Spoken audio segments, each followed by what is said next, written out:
love.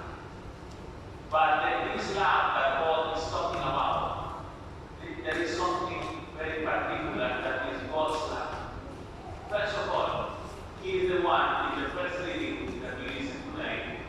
As you see, there is this Cornelius, his family. Peter is there.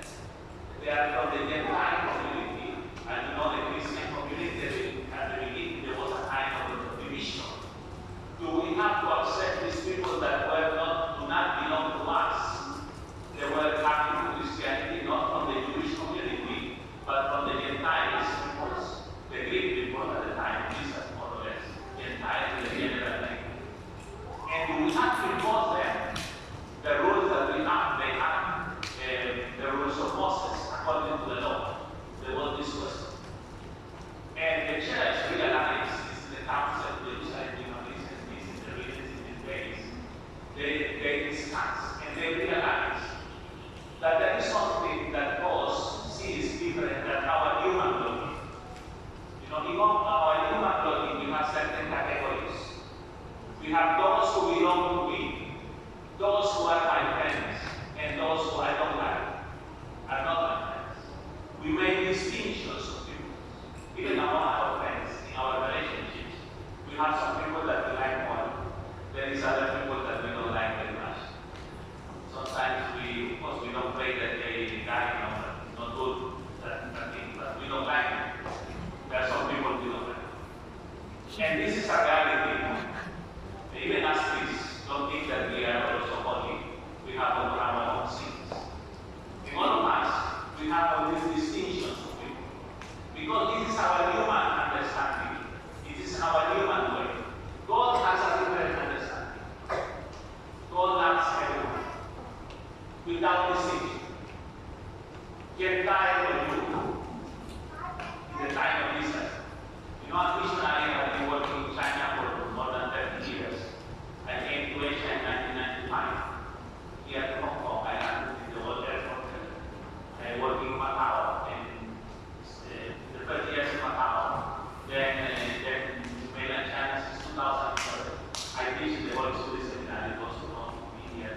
I teach in the seminary, Fathers of the Church, Holy Spirit Seminary. I come to Hong Kong just for 10 years.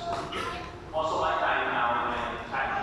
I used to be in China, now I have other responsibilities. And I have many friends all over China that are not Catholics, are not Christians. And they call themselves friends of Jesus. Meaning they are not going to be baptized or given the prisons, but they like Jesus and they like the gospel and the message of the gospel. There are some good in their own hearts that maybe because of reasons of family, traditions, religions, or other things, they have different reasons why they are not going to become Christians. They are not going to be baptized. But in their hearts, God is present in His own way. And this has made me understand that God's logic, God's way is different than our own human way. And we have to change our mentality. Because God's way comes everyone. We make distinction among people. We like some people, we dislike other people. We like those who are among us. Remember one of the apostles when they said to Jesus, somebody is doing great miracle. We have to forgive them. Jesus said, why to forgive them? We have to be very attentive about this because it's our human logic. God, in the first reading today, is very clear that there is no distinction among people. God loves everyone. This is the first thing that we have to remember today about God's love. He loves everyone.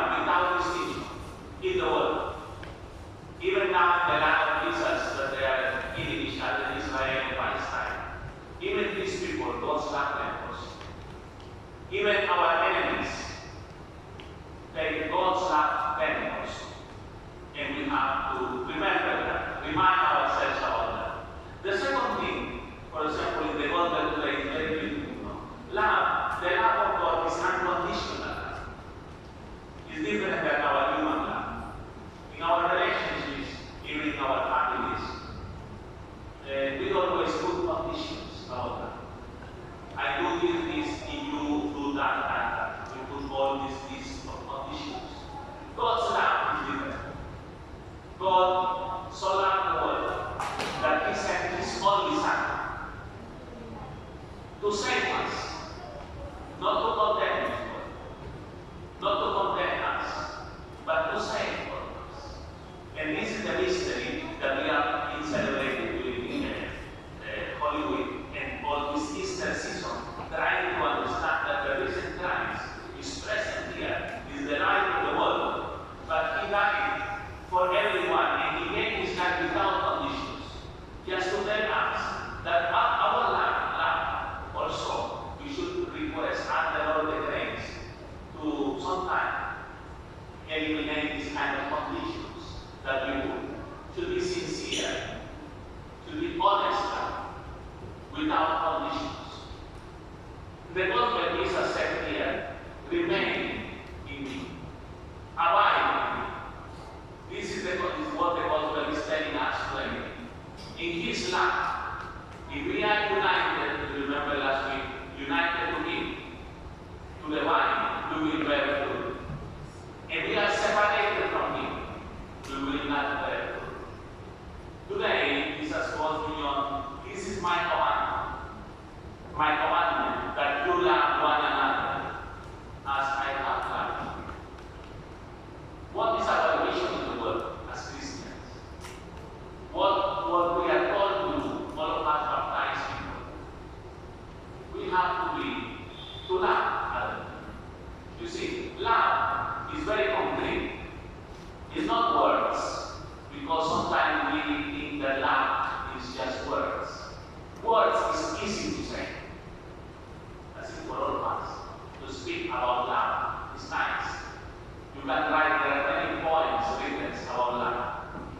Love is action. If I say to you that I love you, I have to do something concrete for you.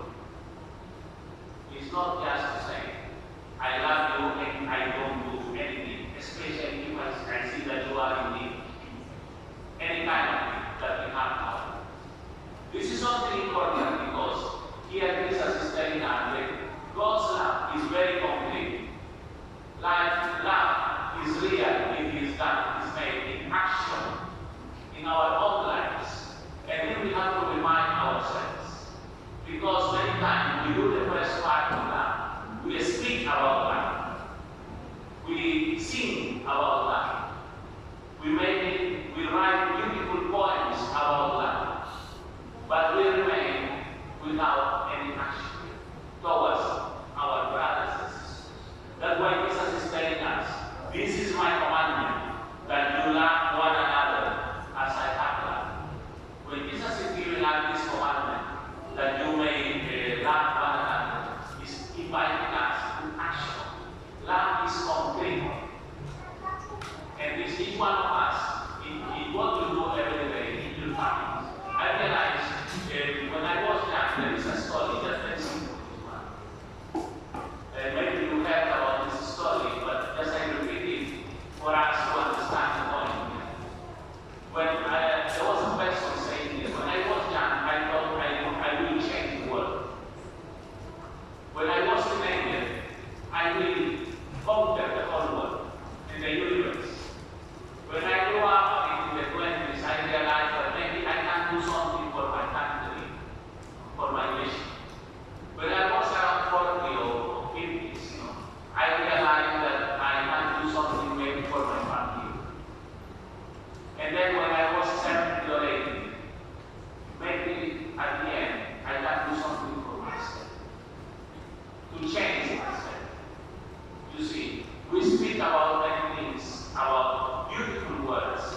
to love my brothers, because I have to take care of my brothers from missionaries and brothers who are in different places and their work.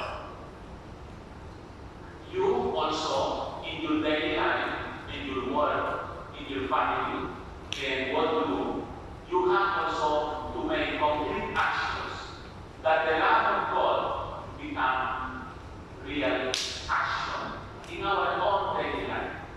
This week, you can ask the Lord, reflect in your own life what you are doing, and ask the Lord, whatever I have to do every day of my life, to do it with love.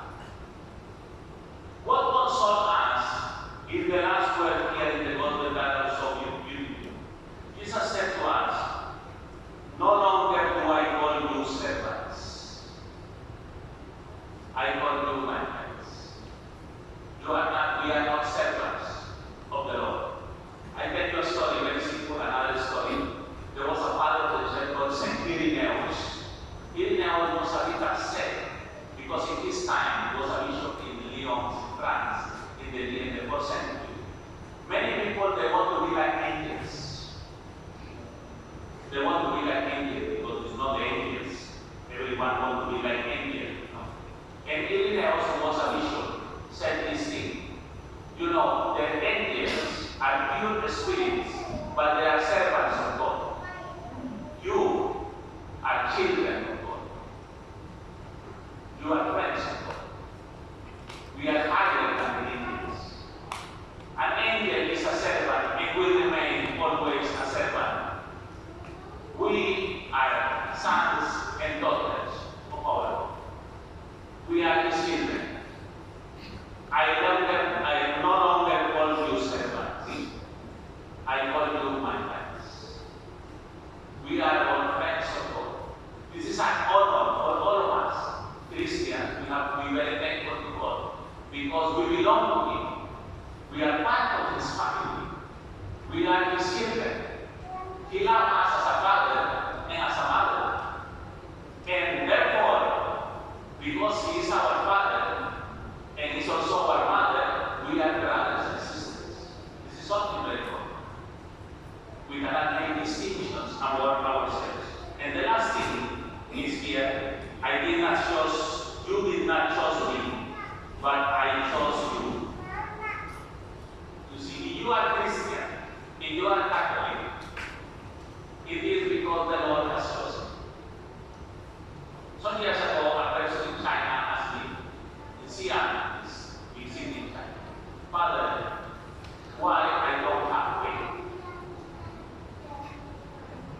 You know, I tried, I learned that listen, I read the Bible, but I have no faith.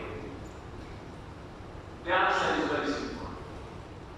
It's a vocation given by the Lord. It's the Lord who chooses. It's out of His love. He has chosen us to be His sons and daughters. Not because we are good, maybe because it's out of His compassion, love, and mercy.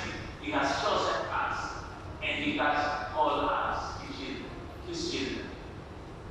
Dear brothers and sisters, let us give thanks to the Lord for His love. That is unconditional, that is for everyone, and that we, as the